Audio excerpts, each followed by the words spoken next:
Welcome, everyone, to tonight's episode of Pivotal Change. I am your host, Ryan Conn from CS Business Consulting, and we are here to learn more about leadership and business and entrepreneurs and what it is to have influence. And tonight's conversation is going to be a pretty fun one. We have a very special guest right off tonight for a good friend of mine. He is a salesman that is an expert in his field, in my opinion, because he has sold plenty to me in our relationship together. He is a professional clothier and he works for Tom James, and he works all throughout Kentucky and the surrounding region. And he sells the finest level of clothes to the finest executives and businessmen. So I'd like to welcome Trevor DeJarnett to my show. Thank you, Ryan, for having me on. It is my pleasure, sir. And just a little cheesy sales pitch for everyone. Everything you have seen me wear to date on this show, Pivotal Change, has been outfitted by this man here. So if you love it, he's the guy responsible for Ryan Conn's wardrobe. But Trevor, I'm going to jump straight in to our question since we are up against time walls as usual. And as a salesman who's in a direct sales business, I want you to go ahead and explain to our audience some of the tips and processes that go into building in those early stages of a direct sales business. Right. And again, Ryan, thank you so much for having me today. You're the type of client that makes what I do so much fun, you know. So when you get started in direct sales, in just about any industry you're in, you are going to have experts that have a proven roadmap to get what you want out of the business. So for myself, as somebody who helps with training our company that has over 500 sales professionals, I know that we know what will create a successful roadmap for anybody getting started. So my advice to somebody getting started in direct sales is to be dumb enough to be stupid enough to do what you're told.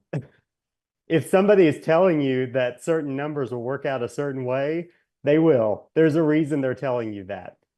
So you don't have to reinvent the wheel to get a direct sales business off the ground. There's usually some tried and true numbers to follow and work to get you the roadmap you want for what you want. I like that a lot. And that kind of coincides with two things that I teach people. One is just a general principle of in order to be a good leader, you must first be a good follower. And I think that's just a statement of you need to pay attention to the people that are leading you at some point in your life or find leaders and mentors that can show you the way. And I like hey, you need to be dumb enough to understand that you don't know it all. Don't reinvent the wheel and go out there and take the systems and the workflow that already exists. So I think that's really beautiful advice. And being humble is one of those 7 principles of leadership that I teach people. So I thank you for that response. That is really important and maybe can solve a lot of frustration people are dealing with out there as they're trying to reinvent the wheel. So let's move forward into maybe as a part of a salesman, especially in your business. I want to know about strategies that people can use and you have used to make strong first impressions, especially with people that are that maybe that higher value, those executives, those CEOs, maybe some business people where you can tailor your approach when you meet them for the first time, and then you're going to set yourself up for a follow-up encounter. Sure. So, Ryan, I wish when I got started 6 years ago, I had more experience being sold to, having somebody trying to show me a product. And what you find if you study how to work with somebody to make them feel less sold to, but make them feel like you're going to bring value to them, is that it's all about making that person's needs, that person's frustrations come forward in the conversation when you first meet them so that it feels like you're bringing something that will definitely be of value to them. It's amazing how many people, especially salespeople, get in front of somebody and talk so much about their product, about their solution, without having any idea what's important to the person in front of them. So for myself, I would say to get a great first impression, it's all about being able to ask questions in a professional manner and truly be listening and both make it clear to the person that you're listening, because those aren't the same thing. You can be listening and they don't know that you're listening. The opposite can be true too. You can look like you're listening and you're really not. Yeah, I like that a lot. I think mostly high school kids have that mastered where they look like they're listening and they're really not in order to get themselves through the day. But I appreciate the emphasis on that point of look like you're listening and then actually be listening. And that lets you know that you have actually hit their pain points, their frustrations, and hey, I have a solution to that pain point or that problem you're experiencing. And like you just said, that inherently portrays your value. And that takes me back to, when you and I first started out, I had some very weird requests in my wardrobe. And I remember you making fun of me for saying, well, I've never had anyone ask that before. Well, I came off the streets as law enforcement and Right. very much ingrained in my life is, hey, I might have to be able to like run, fight, or shoot at any given moment. And I don't Sure. want clothes that are going to restrict me. So you immediately pivoted into a line of fabric that is more flexible and fits the lifestyle or the desires that I had. And we went down that path. And I'd say you'd been a pretty successful salesman with first, second, and 20th impressions with me, wouldn't you say? Yes. Yeah. So that's really good. So I'm going to go back to the personal side of it, like you said, about making a personal impression and conveying that value. So let's talk about the sales pitch. You're going to have to adjust your sales pitch over time as you grow and learn. So how do you do that to maintain a professional tone, but you're still connecting on that personal level, and especially with some of the more rushed and busy executive higher level people that you're seeking after? Sure. So a lot of what I try to bring to the table when I'm meeting with somebody is that when I'm helping someone out with clothes, I'm trying to help them enjoy their entire life a bit more. There's nothing more frustrating than a family event like a big wedding or something like that being partially ruined or become stressful because they don't have what they need. So Right. really, your question is, how do I bring in their personal life? Well, for what I do, I can't serve their needs without knowing about their personal life. Are they a social butterfly that them and their spouse like to go to a lot of things? Is that less of their bag and they find themselves, only on the bigger events like weddings, funerals that they need to be at? So I enjoy part of what I really enjoy about what I do is it's not just business solutions for what someone's doing at work. It's really about all the things that they go to in their life and how I can make sure that they're enjoying those to the fullest extent without any extra stresses around their already busy life. So I like that. So I'm hearing you say that you paint a broader brushstroke than just the sales pitch of one outfit for one occasion for a single use Right. purpose. And you're looking at saying, hey, this is going to probably, hey, you may not have a good suit to wear on stage at a big event. You're getting an award, right? And you don't have the right clothes. Well, that's kind of a one-stop transactional thing. You're saying, hey, but you could also wear this to weddings. I've worn your tuxedos and your suits to give presentations and speeches in, but I've also worn them on the fanciest date night for my anniversary. And you're hitting both sides of the coin and getting to know your client. That's the really important part, how you can continue to adapt your sales pitch and maintain a professional tone because you look outstanding every time you show up at my office. And everyone knows exactly what you're here to do because you're Right. wearing what you're selling. And I think that's a beautiful, you walk the walk, not just talk the talk. So Sure. I think And that's Ryan, a good. to your point, I mean, for myself, I try to pay attention when are times that I'm stressed or aggravated about my clothing. And then I try and think about, okay, when will my clients feel that way and how can I keep them to not feel that way? So the last thing I had was I took a trip to Maine and it was mostly all about hiking, but my wife and I did go out to dinner every single night. And we didn't have to look fantastic, but we didn't want to look awful. It's a special event. And I thought to myself, shoot, I really had not gotten this and this and this. So that's what helps me feel like I'm doing a good job for my clients to really dig and say, hey, we really need to talk about these items. These are things you're going to want. I know you're not thinking about them now, but you are going to use them because I myself have already experienced not having that, in the right proportion for a trip or something special. I love that. So using your personal experiences and both your personal successes and your personal failures to Right. say, hey, you don't want to end up in this position, or maybe you do want to end up in having the exact right fit for the exact right moment. And so I think that's a really, really profound point you just made. So when we walk into the room and we've maybe getting a referral to somebody, or maybe we're just doing a little bit more of the cold call style of sales pitch, you walk in there and what is it that helps you immediately establish credibility in that sales conversation, in that first encounter, that meeting? So I often like to think about what the person across the table what their experience is like from the experiences I have with people working with me. So, for example, I have a financial advisor who, when they sat down with me, they went over basically how they think about money, how they think about investing, and we got on the same page right away. So I try to do the same thing with my clients where I'm saying, how do you typically shop? What are you doing now? And then creating a point where we can say, this is what we'd really like, and this is what's a real pain about how I get clothes right now. Mm. Here's the picture of what I would like. Now, for me, I don't know what all my clients are thinking, but I would assume if I'm taking them down a path where suddenly they're realizing where the issues are, and then it's very obvious that what I do would help with that, it's kind of like this is not the first time he's done this. This Right. is not the first professional man or woman that he's worked with that has these issues. And I assume he can help out with this because he just led me down this path to see that this is a problem. I think that is so fantastic that you show up and you say, I have a well articulated path that I take them down. So when we give our advisory services, they show up in the room and we have an entire checklist of we're going to ask and dig into these areas. And oftentimes the clients don't know what they don't know. They're not thinking of the needs that they have and they only identify them last minute. And so of course, your presentation physically, and then your presentation of here's the path, here's the process, and here's the multiple areas of solution that I provide. Trevor, I think that's an excellent thing for people to build and establish credibility. And that's also a perfect spot for us to put a pin in right here.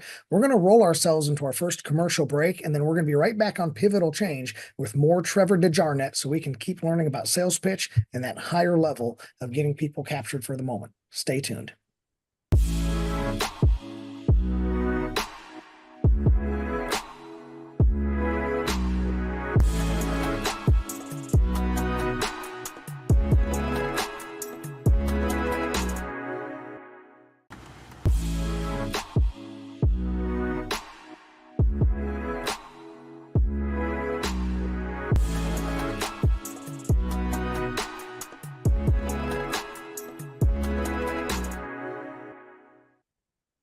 We are back for more Pivotal Change and more of my friend Trevor DeJarnett. He is a professional clothier and he works with Tom James Company all over the state of Kentucky and some of the surrounding regions. We've been having a great conversation about sales and building trust and building some of those longer term relationships and credibility. And we're going to continue that conversation by jumping straight into this next question. So, Trevor, I want to ask you about more of that genuine relationship category. So you're building genuine relationships with largely executives and business owners and some of those higher net worth people. So over time, how do you ensure that your transactions go beyond just the transactional exchanges and it maintains more of a relationship over time? One thing I try to do is something I've seen the top salesman in our entire company do, which is when he first walks into an appointment, he doesn't talk about clothing. He doesn't talk about product. It's always a question that is more mindful than how's the family? How's the business? He always has something more mindful and personal. Now, I'm not perfect at this yet, but the more and more I've gotten to know my clients, the more and more intentional I get to be about actually asking about the things in their lives outside of the clothes I'm bringing and outside of something a typical salesperson would ask. Now, what makes this easier is because my business is based 95% off of referrals, I get to have people that I know the circles they're in, and they're often running to the same type of events and doing the same type of thing. So it gets much more easy to get to talk to somebody about something that's meaningful to them. I like that a lot. And so you kind of brought up that referral thing too, which I want to touch on, but I want to point out to the audience how you actually practice what you preach. So I have a wife and three beautiful kids, and I've got dogs galore, and I have a very active life with lots of travel. And I know that, excuse me, in the times past, my kids have started new activities, and you remembered that. And you asked them like, oh yeah, your daughters have started wrestling. How is that going? And it wasn't just I remembered a checkbox and I need to ask this question. There was more to it. And if I got hurt or one of my family members got sick, I know you would truly feel bad because you've established a genuinely caring relationship. And I think you're emphasizing that in how you ask those questions and how you don't talk clothing, you talk person. And then clothing comes into it. And of course you can make a sale and that referrals. Now, Trevor, tell us, how essential is it for a person that wants to expand their business, get some growth, or just make more sales to actually ask for referrals?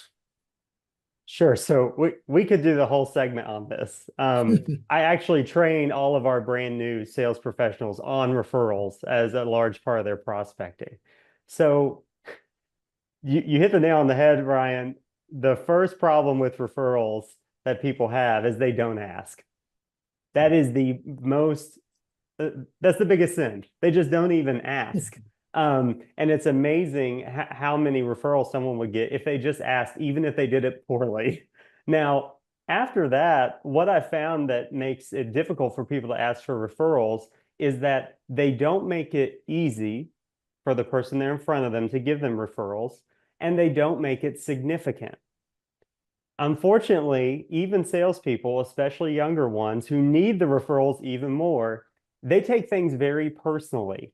So if they go out and give a blanket referral pitch and don't get referrals, they take it as a personal slight, when usually they just haven't made it easy or they haven't made it significant. So for example, for myself, I make it significant by saying, even though I get to serve 300 clients consistently, I must work with 10 new people every month or my business does not grow. And that's all I say to give significance. And it seems to work, even people that are brand new that I haven't worked with for years, like yourself.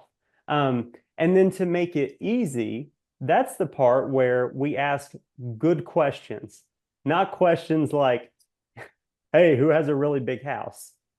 You might ask something like, who's a friend that you visited their home and noticed they really decorate really well?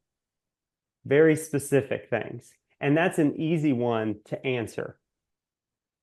I like that a lot. I think the making it significant, you want to make challenging but obtainable goals. And I think writing down a number and actually writing something to hold yourself accountable to is fantastic. And I coach people on a methodology called measured growth. And measured growth means, you don't want to grow out of control and not be able to keep up and, disappoint your clients. And you don't want to grow too slow or not at all. So you really need to set markers and action plans for yourself. And I love the fact that you shared a actual numerical goal for us, because that's important. And then the way you ask for referrals is like, hey, if you like the jacket I got you, can you send me somebody?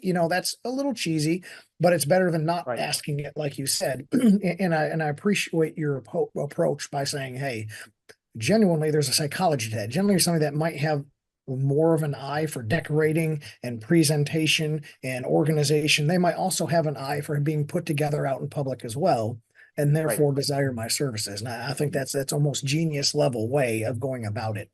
Well, you must know, you have to know your ideal client to ask for referrals. And so many people, it's funny, in our industry, people tend to ask for the wrong type of client right away. They think, who really likes clothes? Actually, Ryan, and don't let the secret out, it's harder to work with people who like clothes than people who just need to wear them. Yeah. So I think that's great. So this may not seem like it translates, but I actually think it's a pretty good comparison.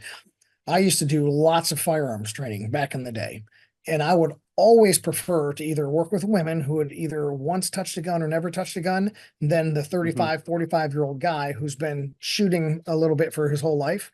This woman is a blank slate. She knows that she doesn't know things, and she completely is open to my instruction. By the end of the day, I've got her out shooting her husband 10 out of 10 times. And the husband is like, well, I did this. My granddad showed me this, and I saw on YouTube I'm supposed to do this. And he's going to resist. And so somebody that probably thinks they know about fashion might resist you with their either real knowledge or perceived knowledge versus me. I was a cop, right? So I had a pretty blank canvas as far as fashionable sense, right?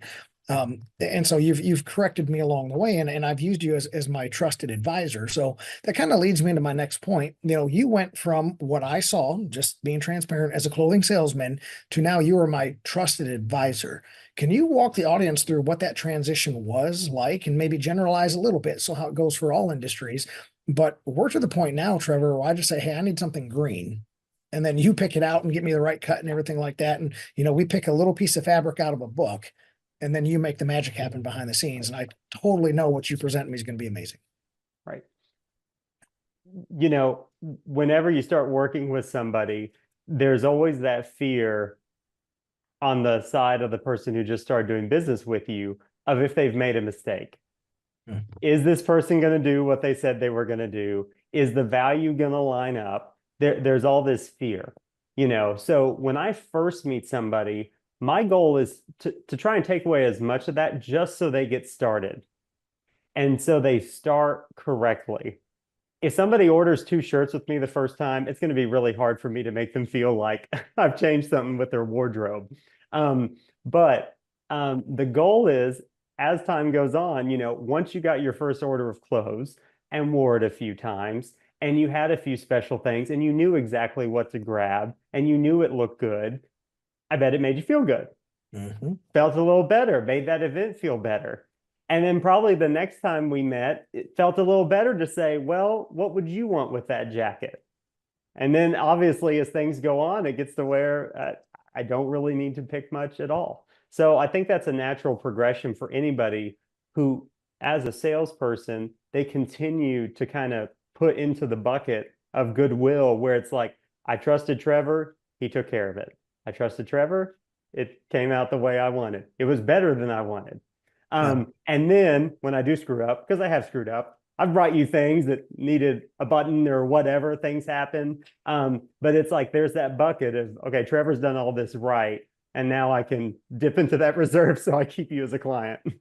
Well, I think that relationship capital, like you're talking about, is important. And so, kind of working this summary backwards too, is that one of my major gauges, I'm talking about my major gauges, if I continue to work with somebody, is how well they fix their error or mistake. Okay. Because I fully and totally believe that all humans are going to make a mistake and screw up and disappoint me and me them in some capacity. And it's how you make up for that. That really tells me who you are and if I want to continue doing business with you. So here we are talking about what my next outfit's going to be live on air, right? And so that's important. And then the other thing is too, that trusted advisor part that you mentioned is that if I go out and not only do I look good in my own eyes and I feel great in my own eyes, but when I get that first compliment from something that you assembled and I didn't necessarily pick out, I think that builds your trust as well. And the kind of the proof is in the pudding. The people at the event didn't look at me like I was a bum and didn't belong there. The person that I walked through the random shopping center with said, "Hey man, that's a nice jacket." And I think those pieces start to add to the puzzle. So Trevor, let me bounce one last question off you. And I want everyone at home to have their pen and paper ready. We tell people to watch a show with pen and paper, but I want to know a little bit more about kind of leveraging those network opportunities and introductions. Like if you get an introduction from a referral, how appropriate is it to name drop or not name drop, and then build meaningful connections again from one relationship to another if there's already a connection there? Sure. So for me, when I ask for referrals, when I ask for a direct number, I assume by the client giving me that person's number, they know I'm calling them. However, if there's ever any doubt, I just always spell out, now, Mr. Client, this is how the call is going to go. I'll say, John, we've never met, but Ryan Conn suggested I give you a call. And then I tell my client after that, it's all about whether they decide to meet with me or not. They either say yes, Good.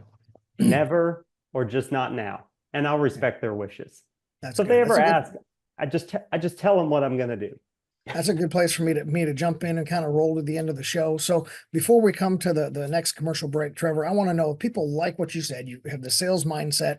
Let's say they want to use your services, not just to pick your brain about sales, but actually buy clothing from you and become more fashionable and have you as their trusted advisor. How would somebody get a hold of you, sir? So my LinkedIn page is the best place to find me. Right now, I'm the only Trevor DeJarnett that comes up. If you like looking at more pictures, my Instagram, I'm on there as Dashing DeJarnett. The same thing on Facebook if you want my professional Facebook page there. And then my cell phone number, 502-224-3689, would get you in touch with me as well. And that's my professional number. So you can text anytime because I won't look at it if I don't want to work. I love it, Trevor. Thank you so much for coming on the show. It's been truly a pleasure, and I look forward to having you on in the future as well. Sounds good. Thank you, Ryan. Everyone else, you sit tight. We'll be back with more pivotal change right after this commercial break.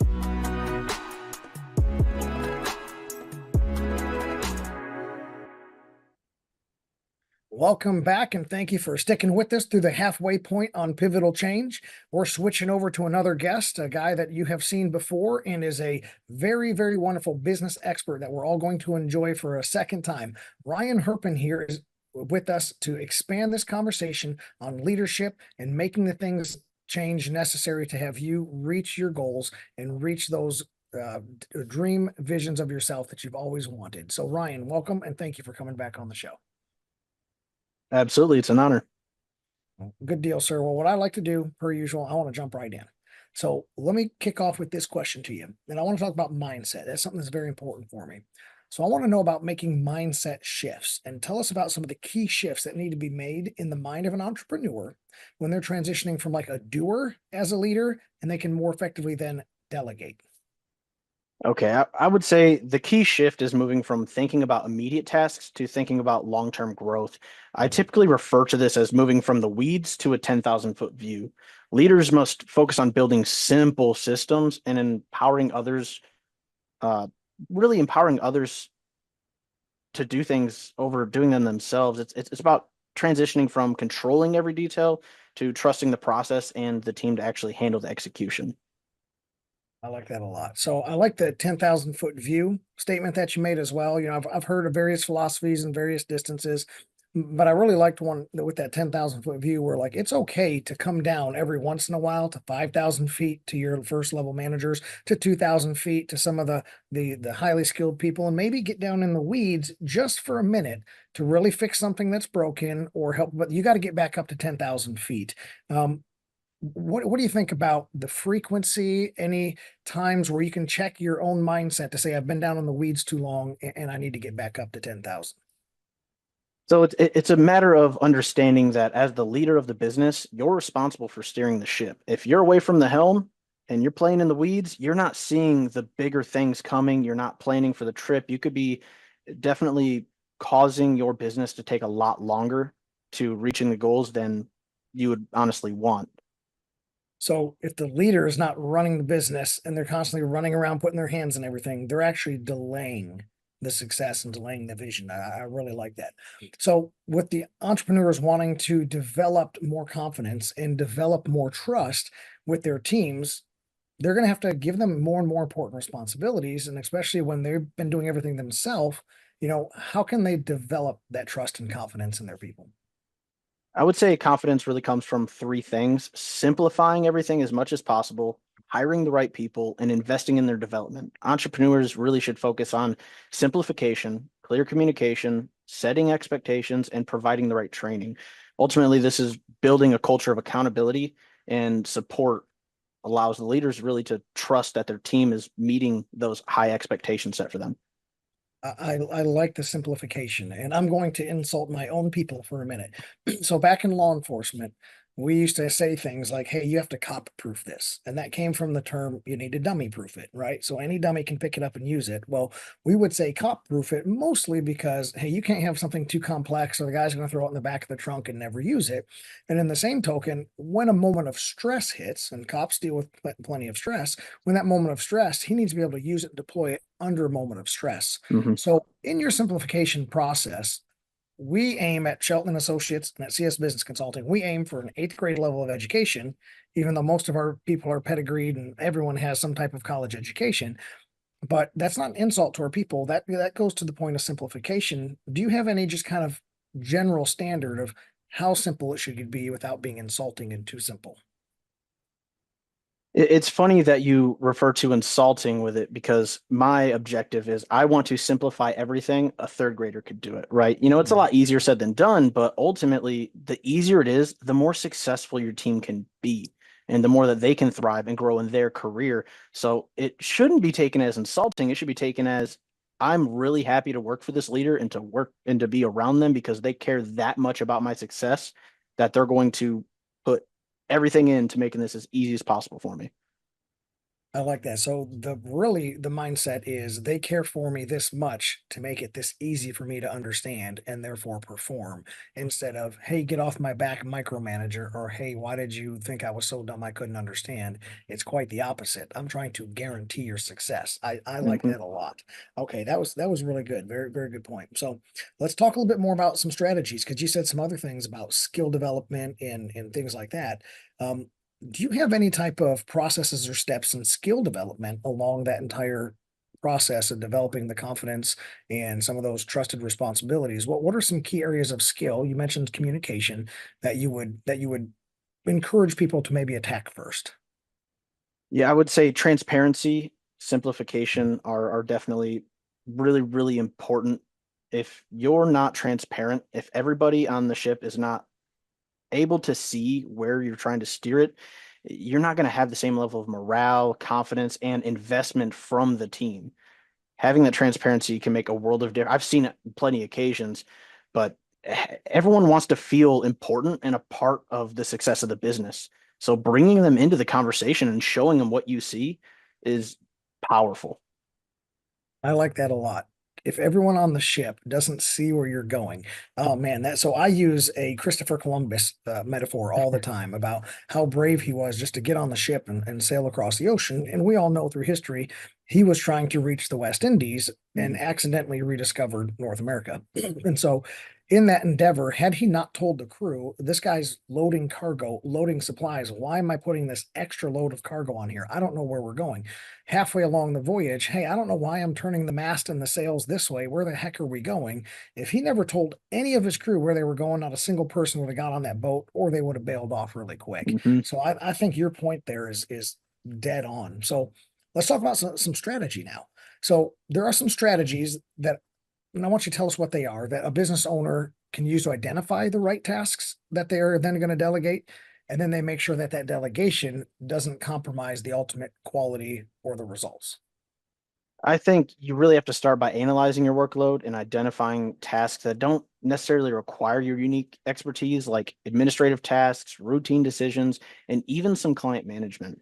You got to delegate with clear guidelines and checkpoints to ensure the quality stays intact while empowering your team to take ownership of those things that are delegated to them. I like the checklists. I like the ownership, giving the team the ownership. So you'd mentioned like kind of that standard, like I know quality control is there if I'm reviewing every accounting related document that goes out the door, but I'm also going to turn gray really quick if I have to do every single accounting related document. So delegating to know that this is the standard that it has to meet before it goes out the door. And then I'm going to have the accountability check come back in to make sure you and the product are both correct. I really like that. I like that a lot. So in some of that delegation, you mentioned administrative tasks. Can I ask you a question about like the owner of a company? Now, assuming you're not starting from day one and you've got a little time under your belt, should the owner of the company be opening the mail and responding to every email request and scheduling all of their meetings and just talking to every client with every concern and issue complaint and hope what's the level of which they should separate themselves from those things? Ultimately, the easiest way to differentiate when you should be delegating tasks or when you should just be owning them yourself is when you're tight on time. If Mm. you have to sacrifice executing more important things for it's like don't step over a dollar to pick up a penny. Yeah. When you feel that time getting tight, you need to start delegating those tasks and responsibilities. If a lot of business owners get caught up in that need to have control over everything, and it's ultimately something that sinks a lot of people's businesses because they're just not willing to let go. Ooh, I like the not willing to let go part. I have a really good automatic driving metaphor for that I may save for another time. We'll see. But you also mentioned not stepping over a dollar to get to a penny. And so, I've created this little saying that I kind of changed from somebody else, but it says you need to work on what is important for as long as you can until the urgent gets in the way. And where I found myself tripping over that statement is that how do I identify what is urgent? And do we manufacture urgencies and then get off of what's important because of what we believe the nature is or how important it is to the client, even though it's not ultimately urgent to the end result of our process. So that's pretty good. So that kind of goes into cultivating some leadership skills, right? To be able to discern those types of things.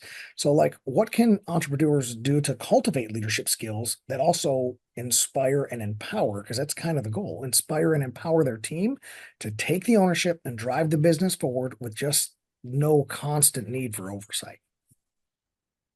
I would say leadership is about inspiring confidence and fostering a sense of shared vision. I believe the most important aspect is leading by example. Entrepreneurs should focus on mentoring their team, providing opportunities for growth, and encouraging open communication by showing your team how you operate, then trusting the team to contribute ideas and take initiative. You create that culture where people feel responsible for the success of the business. I like that a lot. And I know we have all heard you need to lead by example, but I think it's so important to connect to two things that you just said. You said leaders need to be mentoring, which is a very specific process. That's different than training and teaching and educating. Mentoring involves more. But if you lead by example and mentoring, that's going to probably end up in other people modeling that behavior and then mentoring each other, their peers, and then their future subordinates. Is that the goal? Yes, ultimately, the goal of any leader should be to create more leaders. That is my belief on how you measure an effective leader. Got you. I hope everyone watching with the pen and paper writes that down. The goal of a leader should be to create and grow more leaders. And that is a great spot for us to cut to commercial break and let that echo in your ears while we go onto this real quick timeout and come back for our last segment of the night on Pivotal Change.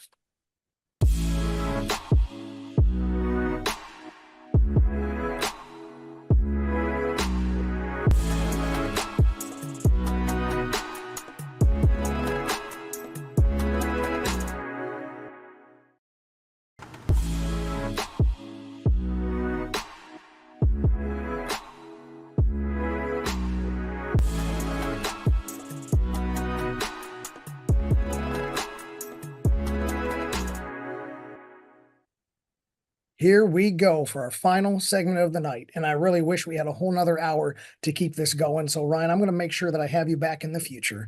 But to finish off the night, let's keep going in the territory that we've been sitting, and let's talk about that delegation and ways that leaders can adapt. So with leaders who have found some effective ways to gradually reduce their day-to-day involvement in the business, how do they do that without disrupting or interfering with team morale? Because I had some troubles with that early on. So I believe you really have to start by delegating progressively more responsibilities to key team members, not just everybody, but the key ones, offering guidance when is needed. The leader has to become a tool, or rather a readily available resource. You got to create systems that allow the business to function smoothly in your absence, and schedule regular check-ins to ensure alignment. Gradually step back while keeping communication transparent and maintaining that really helps maintain the morale. If they know you're there and they're confident in their success, morale is going to stay high. I like that. Those routine check-ins, I think, are super important. You're telling me that you don't want to get in a position where you walk in, you say, "Hey, Johnny, you're doing this now. Oh, by the way, Sally, you're now responsible for this." There's a training and a handoff process. You said gradually, right? And then the routine check-in. So you may be checking in maybe every day or every other day, and then you slowly dial that back to maybe once a week, once a month, and then just your general accountability measures that you have in place. So is that a pretty good echo of what you're trying to convey here? Most definitely. Most definitely. It's Okay. got to be that gradual process and just keeping the feelers on the pulse until you know it's okay to let go. Okay, so keeping your feelers on it, you have to be present enough to know when something's going right or going wrong. Mm-hmm. And that, of course, as the expert and hopefully the leader of the company, it should be pretty apparent to you at that point in time. Somebody's frustrated, systems are breaking down. We need to step back in. So I like that a lot. And our time, Wayne and I got really good. We hired some really great people that we had some super high confidence in. And then we said, "Hey, we've been delegating some tasks. We're going to step away and take a little more time off because we've been beating ourselves to death for the last couple of years." And then we started taking time off, and our people finally said, "Hey, can you guys be around more often? We've got questions. I'm nervous. I can't get this done," and realize that we haven't established the confidence in them that we had in them. They didn't have it in themselves. So we went through another 3 month or so cycle of emphasizing that and following the process that you just mapped out for us. And it worked out. So I just want to reemphasize the audience that works. We screwed it up and then we used Ryan's technique to fix it. So let's talk about people that maybe have mastered some delegation, right? They've really got that process down. They're bringing on good people. They're following those processes.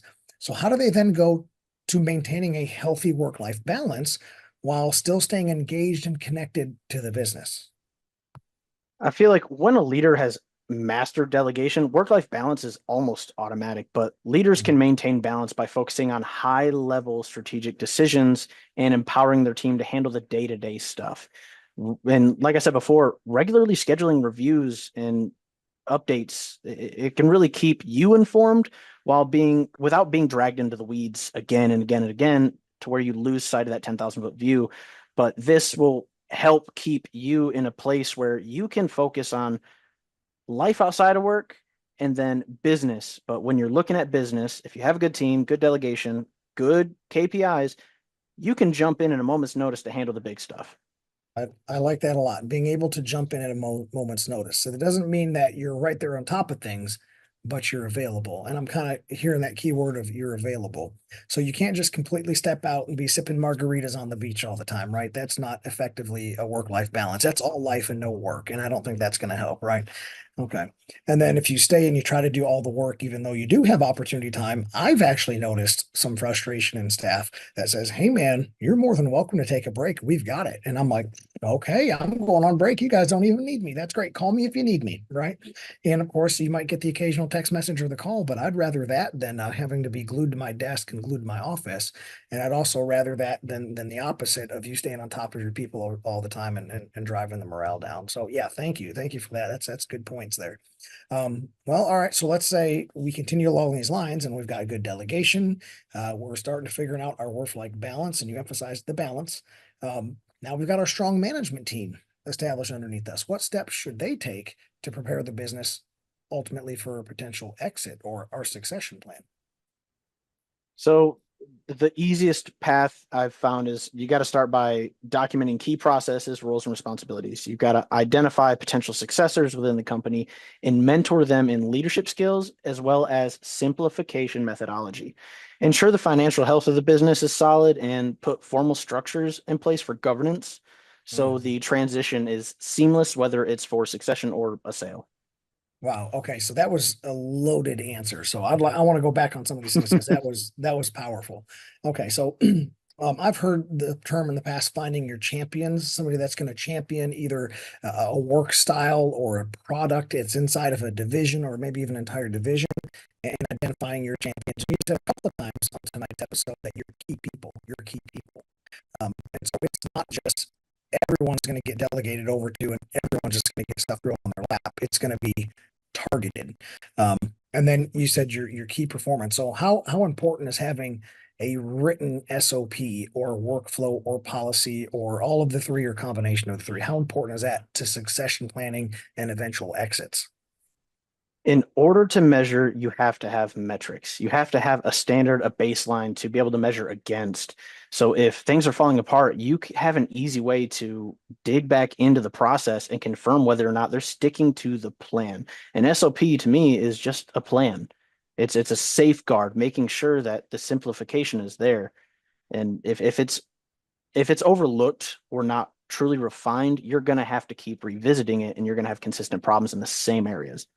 Gotcha. So let's say it is pretty well refined and our management team and our delegation is going in accordance to the way you've directed us. How often should we just anyway be doing reviews of that work process and that those key performance indicators and things like that? How often should we be making ourselves look at it, even if everything feels like it's going smooth? So something that I'd like to think about is when it comes to business, I don't care about feelings, I care about facts.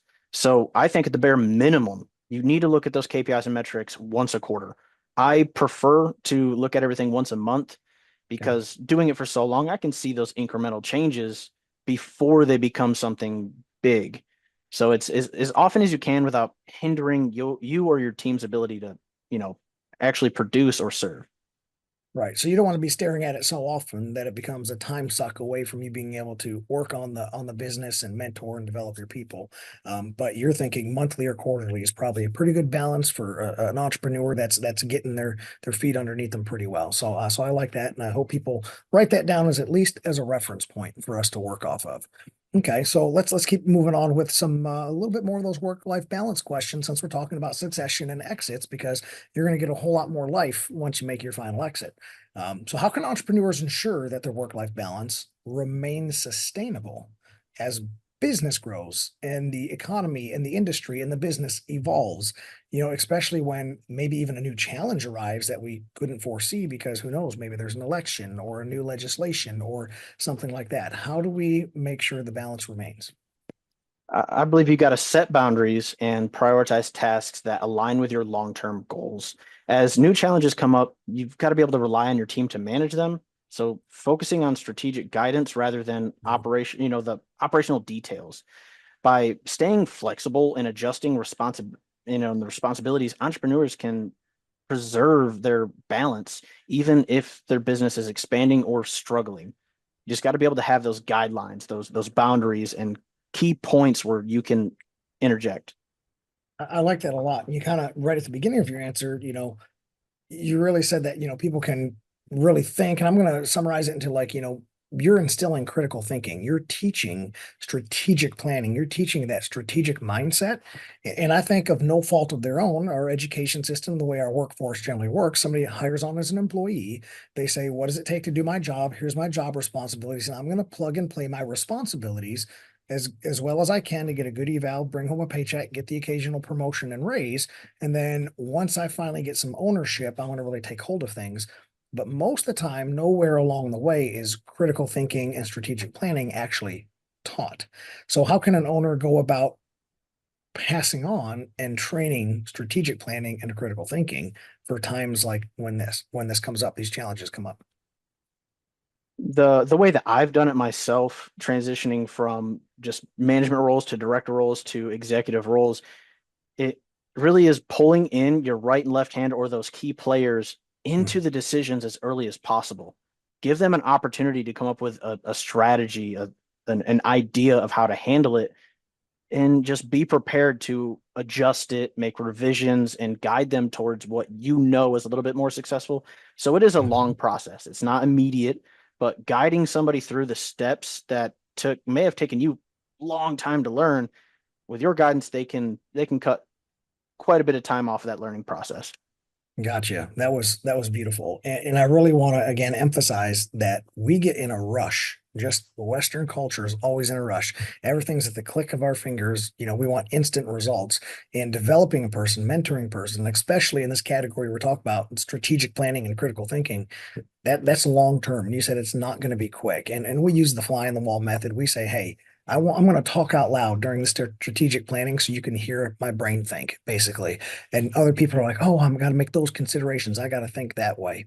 And so I appreciate that response a lot. So we're coming to an end on this episode, but I really want to draw out that you have got some serious wisdom that people are going to need. And you've got a book that's getting ready to release. Can you tell us about the release date of this book and how people can get a hold of you to get that beautiful brain of yours? Yeah, so the book is called The Change. It's part of a series with Jim Britt, Jim Lutz, and Les Brown. I don't have the release date just yet, but it is coming up within the next few months. Here soon, I'll have it on my website, which is the same place that you can reach out to me pretty easily, impactstrategyc.com, as long as like LinkedIn and things like that. But I'm pretty readily available. I have free consultations, and I'm always willing to listen to someone's issues and help them figure out what they can do to get around them. I love that. Thank you so much for coming back on the show. We look forward to seeing you next time when we bring it back. And for everyone else out there, I want you to learn from tonight's episode, and I want you to go out there and see the change, and I want you to be the change. And we will catch you here on the next episode of Pivotal Change. This has been a Now Media Networks feature presentation. All rights reserved.